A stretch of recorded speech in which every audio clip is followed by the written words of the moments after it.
구독, 좋아요. 자, 지금부터는 또 국내 정치 소식들 또 한번 좀 쭉 한번 짚어보도록 하겠습니다. 박상규 평론가님과 함께하겠습니다. 평론가님 어서 오십시오. 안녕하십니까. 자, 일단 첫 번째 소식. 국민의힘이 이제 이번에 송원석 원내대표를 새로 선출하고 나서요. 이제 국민의힘도 새로운 당대표를 이제 뽑게 될 거다, 그런 얘기가 솔솔 나오고 있는데 참 타이밍이 딱 맞는 것 같습니다. 김문수 후보가 내일 예전에 이제 자신의 대선을 도와줬던 대선 캠프 관계자들을 모아서 오찬 회동을 갖는다, 이런 소식이 좀 들려오고 있습니다. 이러면은 지금 이제 어떤 국민의힘 안에서 벌어지는 당권 레이스에 본격적으로 뛰어드는 거 아닌가, 그런 생각이 좀 드는데요. 충분히 그렇게 생각할 수 있는 지금 스케줄대로 돼 가고 있다. 일단 여당이 체제를 지금 거의 갖춰가고 있잖아요. 원내대표를 먼저 뽑았고 8월 2일에 대표도 뽑는다. 대표의 대진도 나왔습니다. 그 얘기는 조금 이따 하더라도. 자, 그러면 대선에서 졌지만 그 제1야당으로서의 국민의힘도 어쨌든 체제 정비를 먼저 하고 그 다음에 이제 비대위 체제를 끝내야 될 거 아니에요. 세 보면 뭐 7번째인가 8번째 이 비대위 정당이거든요. 지금 맨날 비상이거든요. 비상인데도 선거는 한 번도 못 이기고 이런 상황이기 때문에 이제는 좀 정식 대표, 원내대표는 또 뽑았잖아요. 그러니까 그 안에서 혁신을 하든 이렇게 하기 위해서는 지금 송원석 원내대표 어쨌든 8월 말 전에 전당대회를 열어서 어쨌든 정식 대표를 뽑자. 자, 이러니까 이제 각 진영마다 좀 분주해졌어요. 41%로 선전을 했던 김문수 전 대선 후보도 이제 계속 뭐 봉천동 뒷산에서 턱걸이하고 팔굽혀펴기만 할 수는 없잖아요. 어쨌든 지난 대선에서 뭐 졌지만 잘 싸웠다라는 말도 있고 또 김문수 아니었으면 그만큼 또 득표를 했겠느냐, 그런 뭐 평가를 동의합니다. 충분히 받았고 또 뭐 여러 이야기가 있지만 어쨌든 대선에서 이긴 사람이 국정의 키를 잡았으면 대선에서 2등한 사람도 뭔가 그 이제 격이 체급이 맞잖아요. 뭐 이렇게 가는 게 여야 구도상 또 상당히 지금 실망하고 일패도지한 채로 있는 이 보수층에도 이제 뭔가 다시 일어날 수 있는 계기가 돼야 된다라는 점에서 김문수 후보는 이제 슬슬 몸을 풀기 시작했다. 저는 그렇게 봅니다. 자, 이런 가운데 또 재미있는 여론조사 결과도 하나 나왔어요. 국힘의 차기 당대표로 누가 좋다고 생각하십니까? 이런 질문이었는데 1등이 뭐 김문수 후보, 2등이 한동훈 후보였는데 근데 격차가 그렇게 크지가 않습니다. 20.3%, 16.3%. 이러다 보니까 이준석 의원, 이제 전 후보죠. 이준석 의원 같은 경우에 뭐 옆에 당이긴 하지만 김문수 대 한동훈으로 붙으면 이번에 아마 한동훈이 이길 거야, 그런 얘기까지 하던데 어떻게 그 국힘의 이 당대표 경쟁 구도는 어떻게 가리라 보십니까? 저게 이제 양자 대결 구도가 아니고 다자 대결 구도에서 1등, 2등이 저렇다는 거거든요. 저 뒤가 이제 안철수 의원으로 9.6%인가 그렇고 뭐 그 뒤에 이제 또 다른 의원들이 있습니다. 나경원 의원이 뭐 5번째, 6번째 이런 식으로 나와 있거든요. 김용태 비대위원장도 표가 있습니다. 자, 이런 식으로 돼 있기 때문에 실제로 이제 그렇다면 한동훈 전 후보도 나올 거냐, 이 얘기는 조금 이따 또 하겠습니다만은 거기는 반반인 것 같아요. 거기는 반반인데 정확히 50대 50이란 얘기가 아니라 나가라는 축과 나가셔야 된다라고 하면서 이 부추기고 또 그쪽에 힘을 싣는 축과 이번에는 좀 쉬는 게 좋겠다라는 그 조언이 지금 맞서고 있는 것 같아요. 근데 쉴 수 없는 게 당장 이번에 당대표 되면 공천권을 갖지 않습니까? 내년 지방선거. 그런데 아마 제가 보기에는 한동훈 전 대표는 선수로 뛰고 싶어 할 것 같아요. 아, 본인이 직접 출마한다? 자기가 이제 누구를 밀어서 하는 게 아니라 이 대선은 이제 어쨌든 뭐 헌법을 바꾼다 만다 하지만 5년 뒤에 아니겠습니까? 거기까지 기다리기에는 한 대표는 좀 멀다. 그러면 내년 6월 지방선거에서 노려보는 데가 있을 것 같아요. 제가 보기에는 서울시장이 아니겠는가. 그렇게 보면 선수로 뛰는 게 낫지. 한창 잘 나가는 프로 선수들이 코치나 감독하려고 안 할 것 같아요. 그래서 오따니 코치의 예를 들어서 오따니 연봉하고 비교하면 수십 배 차이 납니다. 그런 그 비유를 제가 드는 이유는 아마 본인은 내년 지방선거에 플레이어가 되고 싶어하는 거 아니겠느냐. 그러니까 공천권은 너무 멀리 있고 그리고 이 한길 리서치 조사를 가만히 보면서 끝까지 안 갈 거 아니에요. 대선 후보 때처럼 8명 예. 나와가지고 4강 줄이고 양강으로 좁혀졌듯이 그 표를 가만히 보고 있노라면 결국 김문수 전 후보를 이기기가 쉽지 않다. 예. 지금 이준석 의원은 자기 희망사항 얘기한 거예요. 희망 사항일까요? 아니 그렇죠. 왜냐하면 김문수 후보가 그토록 단일화하자고 여러 가지 그 제의를 했는데 예. 끝까지 딱 잘라 거절했잖아요. 외면했죠. 그런 분이 나가는 그 경선에 그 경쟁자를 더 이렇게 개혁적인 성향이나 이런 게 있다고 자기는 생각하기 때문에 그런 훈수 차원에서 한 얘기 아니겠는가. 그건 희망사항을 넘지 못한다. 이렇게 저는 생각하고 있습니다. 자, 이런 가운데 지금 잠깐 언급도 하셨지만은 안철수 의원이 또 움직이고 있습니다. 오늘부터 전국 투어에 나서겠다 그렇게 얘기를 하고 있는데, 야 이거는 완전히 대놓고 이제 내가 당대표에 나서겠다 뭐 이런 얘기 아닌가요? 어떻게 보시는지요? 아닙니다. 저분은 그 상당히 이번에 점수를 땄어요. 많이 땄죠. 4번 철수를 했는데 예, 선거에서 이번에는 의미 있는 철수를 했어요. 과거 장진호 전투에서 아하. 미 해병 1사단이 예, 아주 예. 재미있는 표현을 썼잖아요. 뒤로 진격한다. 그 표현을 저는 참 인상 깊게 멋진 봤는데 표현이죠. 철수가 아니다 이거죠. 예, 예. 이제 이거는 뒤로 공격한 거다. 자, 무슨 뜻이냐? 그 둘이 앉아 있는 그 장면 기억나시죠? 대선 패배가 확정돼서 마지막 다 떠났는데 예, 예. 그 가운데 텅 빈 그 자리에 앞에서 볼 때 오른쪽에 안철수, 왼쪽에 김용태 예. 둘만 앉아서 끝까지 봤어요. 예. 그 장면에 상당히 안철수를 다시 봤다. 이 괄목상대라는 말이 있잖아요. 눈을 비비고 다시 본다. 그런 뜻이지 않습니까? 예. 그래서 안철수 의원을 바라보는 친윤계의 시각이 많이 달라졌다고 듣고 있습니다. 저도 사실은 안철수 의원이 그 2016년 대선에서 당시 문재인 후보를 향해 제가 왜 암흑의 아바타입니까? 라고 그 약간 칭얼대듯 말하던 그런 안철수가 아니에요, 이제. 진짜 강철수로 거듭나는 건가요? 코로나19 때 그 내려가서 땀에 젖은 그때 멋있었죠. 그런 의사복으로 저분이 의사였지 하는 인상을 한번 줬고 차츰차츰 내공을 쌓다가 이번 대선 패배 과정에서 다시 보자 안철수가 됐어요. 그래서 저 행보 대구에 갔다가 또 이제 고향인 부산에 가고 전국 투어는 그러니까요. 아니죠. 예, 예. 이게 전국을 도는 민심 탐방을 시작했다는 건데 저걸 이제 단순하게 정치부 기자들은 대표 출마를 위한 몸풀기다. 그런데 좀 더 깊게 취재해본 분들, 기자들 얘기를 들어보면 저도 좀 취재해본 결과는 예. 혁신위원장을 바라보고 있는 것 같다. 그러니까 혁신위원장이라고 하는 것은 지금 당내에 설치하느냐 국회에 설치하느냐 가지고 또 그 내부 분란이 있어요. 예. 당내에 설치해야죠. 당대표하고 별도로 설치하는 건가요? 아니면 비상대책위원장 성격을 갖는 건가요? 안철수 의원이 어떤 그 신문과 뭐 예. 유력지와 인터뷰를 한 걸 제가 보니까 전권을 주는 혁신위원장을 맡아볼 용의가 있다고 그랬어요. 그럼 당대표 자리하고 거의 똑같은 건데. 그러니까 당을 확 뜯어고치는 그런 그 사람, 디자이너, 완전히 전면 재건축을 하는 디자이너 역할이라면 해보겠다.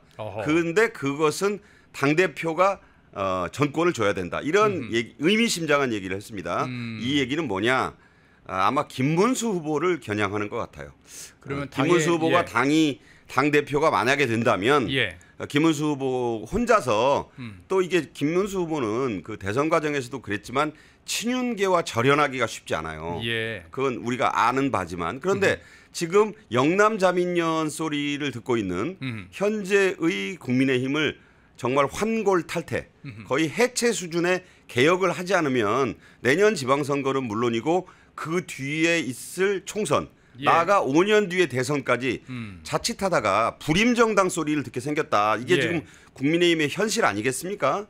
그렇다면 이 개혁을 혁신을 누군가가 해내야 되는데 약간 피를 묻히는 작업일 거 아니에요. 손에 피 묻히는 일을 내가 하겠다. 그걸 내가 다 하겠다. 그러니까 오. 안철수 의원은 그 뒤를 바라보고 있는 거죠.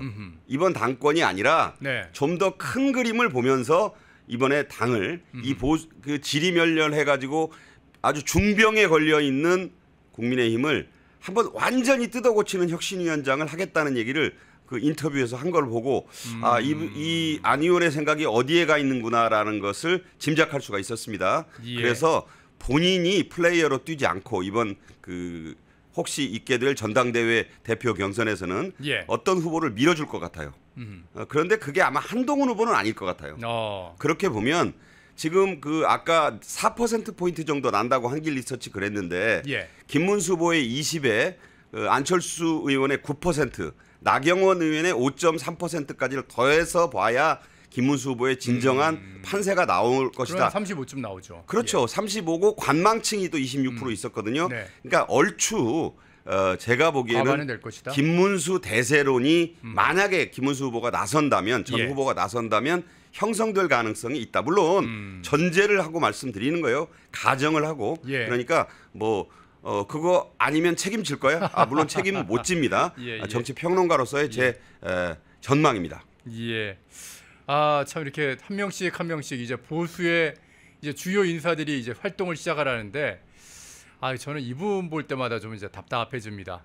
하와이에서 귀국하신 이 홍준표 전 대구시장 또 국민의힘을 향해서 좀 독서를 쏟아내시던데요. 홍 전 시장 같은 경우에는 어떻게 다시 정치를 하시려는 걸까요? 어떻게 보시나요? 저는 저분이 정치하는데 관심이 없습니다. 그냥 저는 저분이 우선 뭘 잘못하고 있냐면 예. 자기 입으로 그러잖아요. 40년 넘게 주인이었던 당이 바로 이 당이다. 예, 예. 근데 정계 은퇴까지 하면서 탈당을 했잖아요. 예. 그리고 하와이 빅아일랜드 좋은 데 다 다니면서 아침마다 저녁마다 SNS로 비난했잖아요. 근데 그게 그건 무슨 아니었는데. 예. 어떤 의미가 있냐면 예. 자기가 40년 동안 먹던 우물에 침 뱉고 오물버리고 예. 심지어 변을 봐버리는 예. 그런 행위를 했어요. 저분이. 공항에 돌아오면서 한 얘기 보세요. 국힘의 해산은 정치 보복을 당하는 게 아닌 죄의 대가다. 예. 이게 무슨 얘기입니까? 이건 저주에 가까운 얘기예요. 그러니까요. 정치를 안 하셔도 예. 자기가 주인이니까 내가 왜 나가느냐고 하던 분이 이제 더 이상 추한 모습을 좀 덜 보이셨으면 좋겠다. 그래서 뭐 정치에 떠날 수 없는 그런 정치 중독에 걸리신 분이라면 젊은 이준석 개혁신당 대표한테 가서 나한테 뭐 상임 고문을 맡겨달라고 하든가 나랑 손잡고 새 당을 만들자고 하든가 예. 그런 스케줄로 가시면 돼요. 더 이상 싫어할 것 같은데요. 왠지. 떠난 당에 대해서 더 이상 예. 저런 폐악에 가까운 예.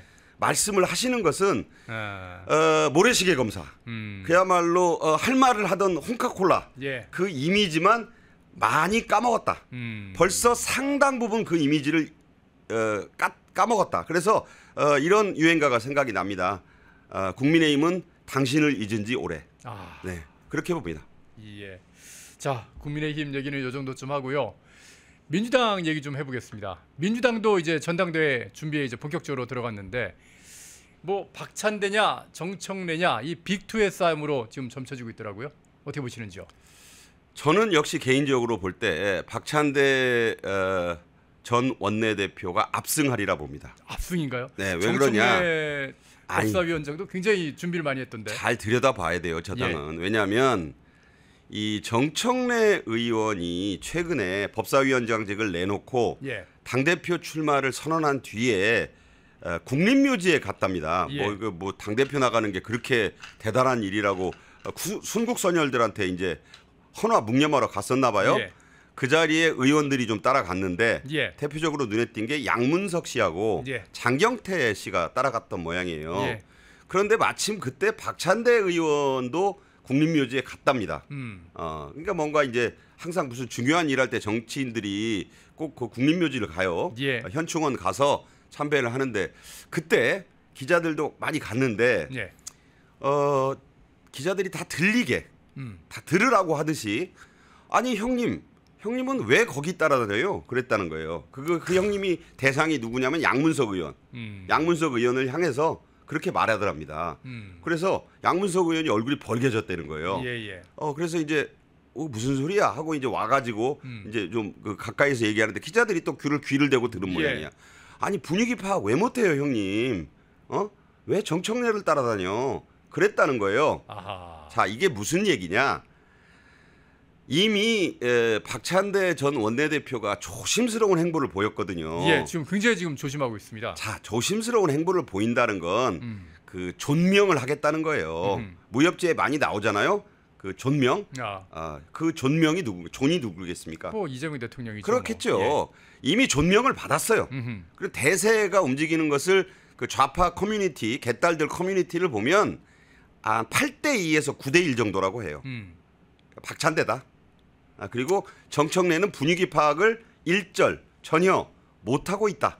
이런 비판이 나온다는 거예요. 그러니까 정청래 씨는 사실 찐명 하는데 이런 아주 위험한 말을 했어요. 제가 볼 때는 이재명이 곧 박찬대고 정청래고 정청래가 곧 이재명이다. 어떻게 들으셨어요 이 말을? 지존을 갖다가 자기하고 동일시하는 건 굉장히 위험한 발언인데요. 태양왕 루이 14세 시절에 짐이 곧 국가다라 그랬는데 이 얘기를 이재명 대통령이 안 들었을까요? 감히? 그런 식의 표현을 쓰면서 당대표 출마 선언을 하면서 완전히 찍혔다는 거예요. 그리고 정청래는 그 운동권에서 볼 때도 서열이 아주 낮아요. 무슨 얘기냐? 그렇죠. 저 정청래 씨는 건국대학교 산업공학과에 과대표를 했어요. 무슨 학생회장, 과학생회장도 안 했고 아니고요. 총학생회장은 전혀 아니고 단대 학생회장도 안 하던 사람이에요. 그런데 뭐 저번에 법사위원장 때 누가 미 문화원 가가지고 뭐 점거하고 한 사람이라고 그러니까 정정해드리겠습니다. 저는 미 문화원이 아니라 미 대사관저에 들어가서 화염병을 던진 사람입니다라고 본인이 얘기를 했어요. 부끄러운 줄도 모르는 거지. 그 화염병 하나 깨가지고 그 미 대사관저 마당에 화염병이 깨지면서 불 좀 붙었어요. 그게 저 사람의 투쟁 경력의 전부예요. 그래서 사실 진짜 운동권들 우상호 정무수석, 뭐 송영길 소나무당, 뭐 김민석 한총련 의장 이런 사람들이 볼 때는 그 인도의 카스트 제도라고 있잖아요. 그 4개 계급이 있고 그 밑에 불가촉 천민이 있어요. 5등급입니다. 그래서 사실은 그러면 이재명 전 대표 지금의 대통령의 그런 그 건방진 비유를 하면 안 되는 것이죠. 이건 뭐 제 얘기가 아니고 친명 커뮤니티가 지금 난리가 났어요. 난리가 났습니다. 그래서 말로는 양자 대결인데 이미 제가 보기에는 박찬대 씨가 뭐 유고 상황이 발생하지 않는 한 대표는 박찬대일 것이다. 저는 그렇게 봅니다. 그럼 여기서 오늘 또 이종석 국정원장 인사청문회가 좀 진행이 됐습니다. 그 인사청문회 장면을 제가 이게 보다가 야 국정원장이 저런 말을 해도 되나 하는 깜짝 놀라는 그런 장면이 하나 있어서 좀 가져와 봤는데요. 그거 잠깐 보고 인사청문회 관련 얘기 한번 좀 나눠보도록 하겠습니다. 저는 요즘은 쓰고 있지 않다는 말씀을 드립니다. 북핵을 포기시키려면 한미 훈련 중단이 전략적으로 필요하다 이렇게 말씀하신 거 기억나십니까? 제가 저런 얘기를 한 거는 북한 핵 포기를 위해서는 우리가 어떤 값비싼 대가라도 치러야 된다는 뜻으로 말씀드린 거고 북한이 만약에 포기를 안 한다면 우리가 우리 조건을 그걸 갖다가 포기할 이유가 없다고 생각하고요. 한 가지만 더 말씀드리면 주적과 관련해서는 윤석열 정부에서도 국방부에서 군에서도 주적이라는 표현을 쓰지 않고 우리 군의 북한 정권과 군대는 우리의 적이다 이렇게 표현했습니다. 그만큼 주적이라는 표현 자체가 적절하지 않다고 판단했던 거거든요. 그래서 우리가 주적이라는 표현 자체는 부적이 있어야 주적이 있는 것이고 또 우리가 가장 중요한 것은 모든 위협적 세력에 대해서 우리가 충분한 방어를 하는 게 중요하다고 군에서 생각하기 때문에 주적 표현을 요즘은 쓰고 있지 않다는 말씀을 드립니다. 이게 저는 굉장히 위험하게 들렸거든요. 일단은 아니 북핵을 포기하게 만들기 위해서 한미 훈련을 하지 말아야 된다? 이건 등가가 아니지 않습니까? 교환할 수 있는 가치가 아니잖아요. 전혀 아니죠. 근데 거기다가 더해서 이제는 아예 뭐 주적이라는 개념 자체가 굉장히 시대에 뒤떨어지고 낡은 개념이라는 식으로 지금 얘기를 하시는데 이런 사람이 국정원장이 되면 되겠습니까? 대통령이 시켰잖아요. 대통령과 이종석 후보자의 관계는 성남시장 이전으로 거슬러 올라갑니다. 그러니까 성남 동네 변호사 이재명 시절부터 예. 멘토예요. 그 이종석 씨가. 어허. 그러니까 나이는 좀 위잖아요. 예, 그러니까 이제 그 당시에는 뭐 선배님, 형님 하면서 모든 그 이 이념적, 특히 북한, 중국과 관련된 이념적, 철학적인 그 이야기를 다 이종석 씨에게 이 대통령이 배웠다. 그러니까 이 보통 오래된 관계가 아니다. 그냥 골수 좌파다 생각하시면 됩니다. 그러니까 골수 좌파를 떠나서 예. 뭐 친북주의자, 충북주의자잖아요. 중북. 예. 그래서 이제 예. 북한에 문재인 정부 때 9번, 또 윤석열 정부 때 3번, 예. 4번, 그래서 13번을 갔잖아요. 예. 근데 본인 입으로 얘기하잖아요. 학자로서 간 것이다. 100번도 갈 수 있죠. 통일부 승인 받으면. 예. 근데 그걸 처음에는 그 청문회에서 좀 따져볼 테니까 그 방북 기록과 관련된 걸 좀 내달라. 예. 안 냈어요. 안 냈어요. 아니 뭐가 그 구리고 뭐가 숨길 게 있습니까? 본인이 그렇게 학자로서 북한을 연구를 깊숙이 해야지만 대북 정책을 제대로 다룰 수 있다. 이렇게 얘기하면서 안 냈던 거예요. 예. 근데 이게 이제 좀 아마 내부적으로 그렇게까지 하시는 거는 뭐 대단한 자료도 아니고 가서 뭐 이상한 짓 하신 거 아니잖아요. 그러니까 나중에 했나 봅니다. 예. 그러니까 뭐 그 자료에는 안 나오는가 보죠. 예, 뭐 예. 북한에 가서 나는 누굴 만났고 무슨 대화를 했는지까지는 안 나올 거 아니에요. 거기에 예. 뭐 스케줄 정도 나오고 공식 문건 아니겠습니까? 그렇게 얘기했고 간첩죄가 이제 1953년에 우리나라가 만들어졌으니까 휴전협정 체결되던 그해 72년째 간첩죄가 안 바뀌었어요.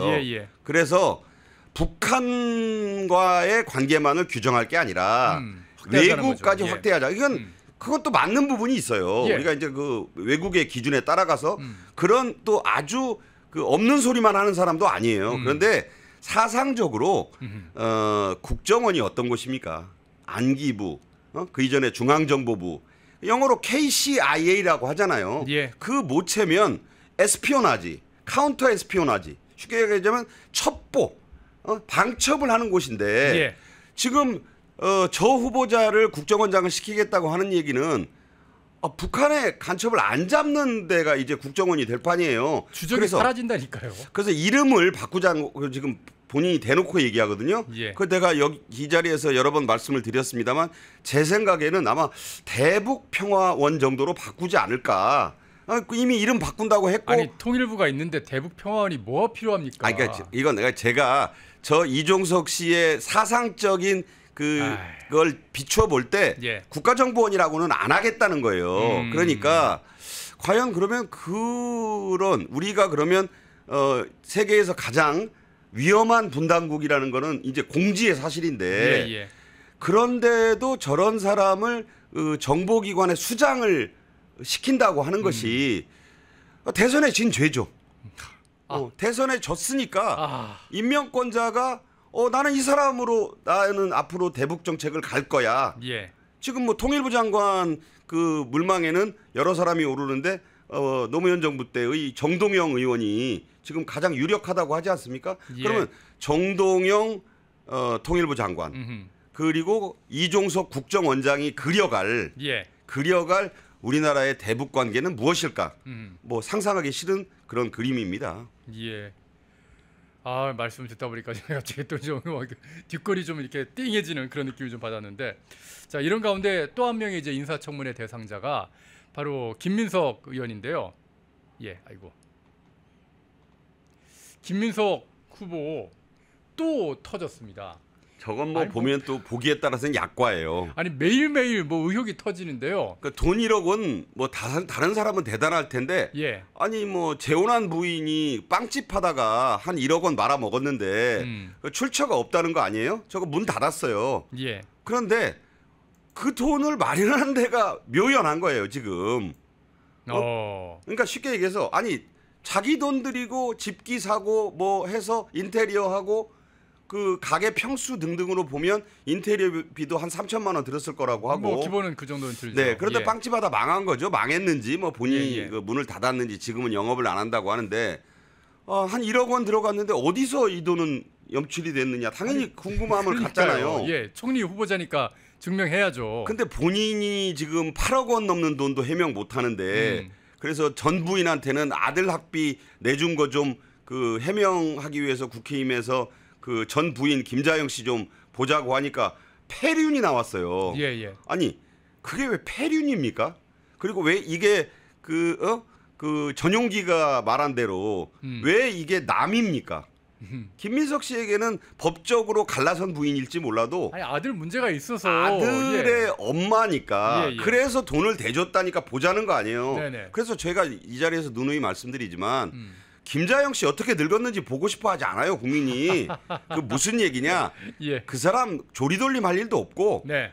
송금하면 송금 해보셨잖아요. 예. 1,000불만 송금해도 서류 다 흔적 딱딱 나와요. 다 남습니다. 뭐, 예. 1억 원이면 예. 10만 달러가 훨씬 넘는 돈이잖아요. 10만 달러. 지금은 이제 이제 좀 있으니까, 예. 하니까 그러면 예. 그 정도 그 액수가 나갔다는데 아니 외환은행이든 뭐 시중은행에서 나간 환전 송금 영수증이 있을 것이고 예. 그거 당연히 그 있잖아요. 그거 전화해도 떼줘요. 본인이 전화하면 그것만 내달라는데 그거 안 내고 뭐 전부인이 냈다고 하니까 그냥 믿어주세요 하니까 우리 못 믿겠으니까 좀 그러면 김자영 씨 보자니까 갑자기 폐륜 프레임이 나와요. 그런 데다 쓰는 단어입니까 그게? 아니 그래놓고 자기들은 민주당은 김민석 후보 청문회에다가 지금 한덕수 전 총리, 윤석열 전 대통령을 증인으로 부르겠다고 이상민 전 행안부 장관까지 부르겠다고 하잖아요. 아니, 그러니까 이게 도대체 누구 청문회입니까 도대체? 그래서 김현 간사 보고 예. 기자들이 물었어요. 아니 김민석 총리 후보자 인사청문회에 왜 윤석열, 김건희가 나오고 예. 지금 말씀하신 대로 한덕수, 이상민이 나오고 더 가관인 것은 나중에는 슬그머니 뺐는데 홍장원하고 곽종근까지 하자고 그랬어요. 이게 헌법재판소입니까 여기가? 그러니까요. 아니 이게 도대체 무슨 내란 특검이에요? 왜 이렇게 몰상식한 짓들을 합니까? 예. 그러니까 하기 싫다고 지금 속으로 하기 싫다는 말은 하기 싫고 니네가 그렇게 폐륜적인 증인을 불러서 한 남자의 억장을 무너지게 하니 완전 심파가 되고 있어요 지금. 내로남불도 이런 그러니까 내로남불이 없습니다. 김민석이 예. 한 얘기를 보면 애들 엄마에게 못할 짓을 해서 남자로서 무력감을 느낀다. 이게 여기서 왜 무슨 남자 소팔메토입니까? 남자로서 무력감이 여기서 왜 나와요? 아니 그다음에 총리 후보자의 아내로서 나오는데 전 아내죠. 전 아내. 전 아내든지 뭐 그리고 지금 뭐 안에 거 아닌가요? 지금 안에 그 빵집에서 1억 원 간 거 좀 대라니까 예. 수입이 1,800만 원 있는데 500만 원 미만이라고 해서 소득공제까지 받은 그 부인 좀 나오라니까 스트레스 받아서 실핏줄이 눈에 터졌대요. 아니, 그게 뭔 상관이야. 그런데 실핏줄 터져서 하는데 그걸 나오라니까 그것도 폐륜이다? 왜 여기서 부인들이 나와? 우리도 김민석 씨의 전현직 부인들 보고 싶지 않아요. 예. 이거를 폐륜 프레임으로 간다는 것은 하기 싫은 청문회 억지로 한다는 거를 고백하는 것이나 다름없습니다. 예.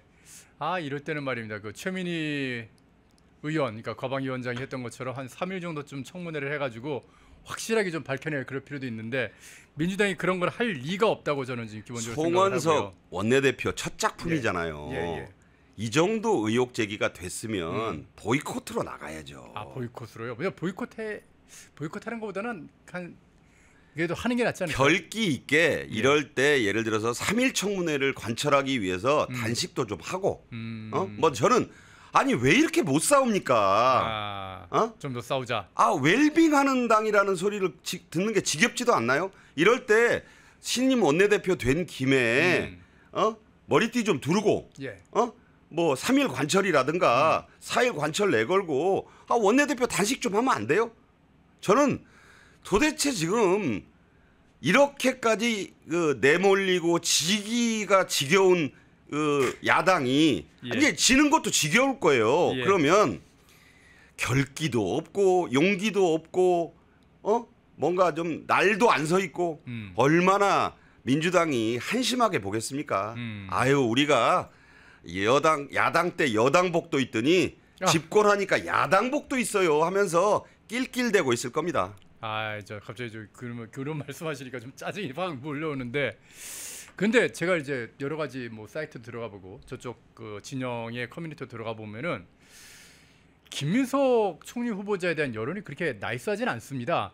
이재명 대통령이야 뭐 어떻게든 김민석 총리 후보자에 대한 의혹이 뭐 의혹일 뿐이다, 뭐 얼마든지 해명 가능하다 이런 식으로 얘기는 하지만 그러나 정작 어떤 지지자들의 분위기라든가 더더군다나 이 김민석 총리 후보자에 대한 어떤 비리 의혹을 계속 보도하는 걸 보면요, 좌파 성향의 언론, 우파 성향의 언론들뿐만 아니라 좌파 성향의 언론들도 이렇게 단독 보도를 좀 계속 내고 있거든요. 아까 그 베이커리는 한국일보가 했더라고요. 그러니까요. 뭐 한국일보가 완전 좌파 성향은 아니지만 그 전에 또 경향신문도 단독 보도를 내고 막 이른바 그랬거든요. 진보 성향 매체들이잖아요. 예, 예. 그런데 오죽하면 정말 우리 편이지만 너무했다. 아, 그러니까 이게 뭐냐면 예, 그 신문을 이렇게 보다 보면 이제 볼 게 없어요. 저도 구독을 하면서 보면. 예, 그러니까 이게 소금이 짜야지 소금이잖아요. 예. 언론은 빛과 소금이라고 하는데 저도 언론사에 36년 뭐 이렇게 일했지만 언론은 좀 짠 맛이 있고 좀 예. 톡 쏘는 맛이 있고 후벼 있어야죠. 파는 맛이 있어야 돼요. 예. 그러니까 언론을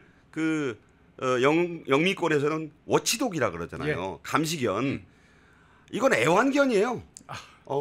집에서 저도 반려견인가요? 푸들 한 마리 키우는데 예. 애완견입니다. 옛날에 이 푸들이란 말이 그 원래 오리잡이 하던 그 용맹한 강아지였는데 원래 사냥개였죠. 예, 그런데 그 유명한 토니 블레어가 아들 부시 대통령한테 푸들처럼 안긴다 그래서 당신은 그 부시 대통령의 푸들이요? 이런 그 모욕을 들었던 적이 있었어요. 그러니까 이게 무슨 얘기냐?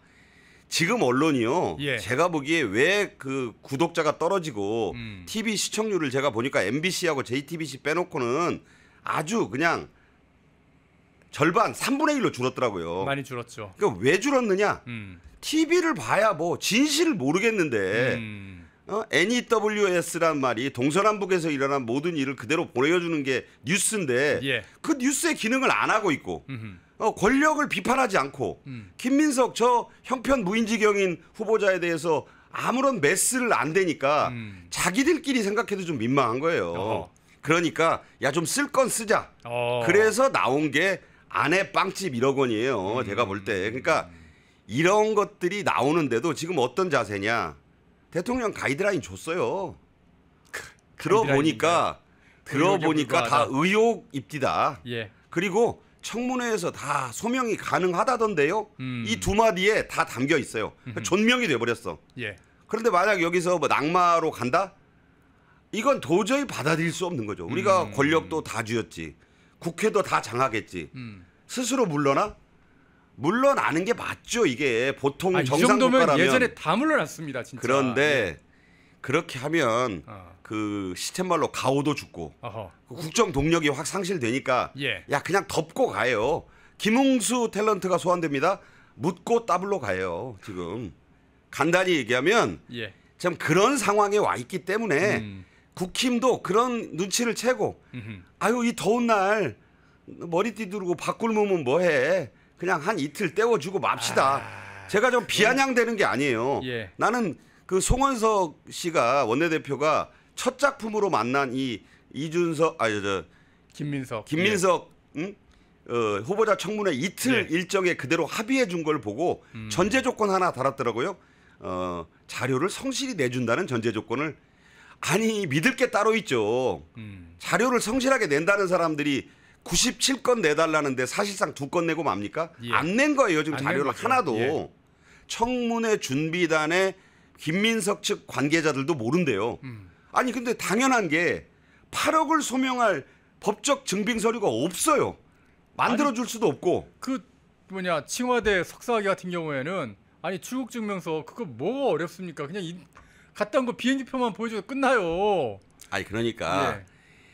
아니 부산에 아파트 얻어가지고 선거운동 하랴 국민 당시에 야당 주요 간부로 뛰어다니랴. 예. 아니 중국을 뭘 왔다 갔다 했다는 거예요. 중국 칭화대가 그렇게 헐렁한 대학입니까? 제가 볼 때는 만약에 칭화대가 그 출석하지 않은 부재자에게 그런 석사학위를 줬다면요, 그냥 좌파 정치인한테 학위 하나 줘서 우리 장학생 만들자. 그러니까 결국에는 시진핑 장학생 하나 만든 거라고 저는 그러니까 생각을 그런 하고 있습니다. 식으로 됐다고 하는데 그거를 지금 와서는 김민석 아주 뻔뻔하게 얘기하더라고요. 그냥 청와대 가서 다 왔다 갔다 하면서 공부했다. 자기 중국 갔다고 얘기하는데 증명을 해달란 말입니다. 증명을. 출입국 관리소에서 법무부 출입국 관리소에서 그 해에 자꾸 이준석이 나오네요. 김민석이 예. 청와대 갔다는 그 기간에 김민석 주민등록번호 여권번호 때려 넣고 쫙 뽑으면 나오잖아요. 예. 그런 걸 왜 안 해줍니까? 국민들을 바보로 하는 거예요. 그러니까 국세청이 있고 금융정보분석원이 있고 법무부 출입국관리사무소라는 공적 기관이 있잖아요. 예. 은행들은 다 1금융권이든 2금융권이든 다 떼줘요. 저는 이게 갑자기 좀 드는 생각에 지금 뭐 이틀 청문회 잘 견뎌가지고서 임명이 됐단 말입니다. 임명이 됐는데 당장 이제 9월, 10월에 국정감사했을 때 국민의힘 의원들이 법무부 상대로 해가지고 그 출입국 관리 기구를 가지고 와주십시오. 정보공개 청구를 해버리면 국회에다 제출해야 되지 않습니까? 그러면 다 밝혀질 텐데 그거 감당할 자신이 있나 봅니다.